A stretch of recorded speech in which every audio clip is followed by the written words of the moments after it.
আসসালামু আলাইকুম। আজকে আমি তৈরি করব বিফ বিরিয়ানি। বিফ বিরিয়ানির জন্য এখানে আমি গরু মাংস নিয়েছি 2.5 কেজি, পোলাও চাল নিয়েছি 1 কেজি, টক দই দিয়েছি 1 কাপ, আদা রসুন পেস্ট দিয়েছি 1 কাপ।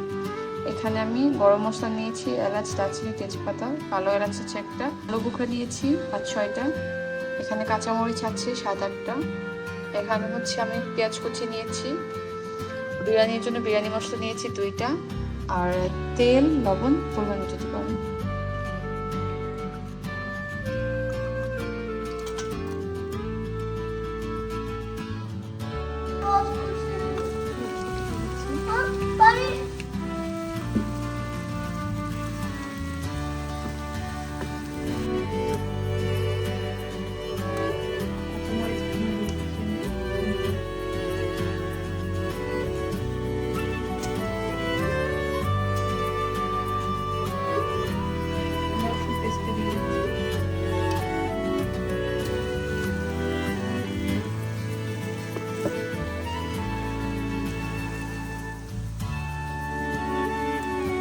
লবণ অল্প দিব, কারণ এখানে মশলাতে লবণ আছে না।